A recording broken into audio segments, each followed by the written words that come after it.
अस्सलाम वालेकुम नाज़रीन, मैं रावलपिंडी इस्लामाबाद से artist host journalist Saeed Ali Bawa इस वक्त आपसे मुखातिब हूँ। और मैं इसलिए मुखातिब हूँ कि मैं बहुत सारी मुबारकबाद देना चाहता हूँ अपने प्यारे भाई ज़फ़र इकबाल खिची साहब को, जो कि नया चैनल लॉन्च करने जा रहे हैं। और मेरी बहुत सारी दुआएं आपके लिए, बहुत सारी मोहब्बतें। और ये मुझे हुक्म किया था ज़फ़र इकबाल हसन साहब ने, जिन्हें प्यार से हम लंगी कहते हैं, स्पेन से। और उस हुक्म की तामील हो रही है।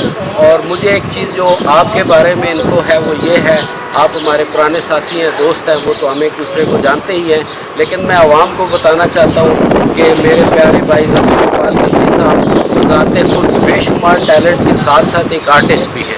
तो ये जो चैनल लॉन्च करने जा रहे हैं, चूँकि एज एन आर्टिस्ट ये एक चैनल लॉन्च करने जा रहे हैं, तो मेरी इनसे यही दरख्वास्त होगी और ख्वाहिश भी होगी कि आप बज़ाते खुद आर्टिस्ट होने के हवाले से सब आर्टिस्टों को आपने ज़्यादा से ज़्यादा अपने चैनल में कवरेज देनी है, लाइक करना है, प्रमोट करना है। और बहुत सारी दुआओं के साथ आप सबसे इजाज़त चाहूँगा। आपका सईद अली बावा रावलपिंडी।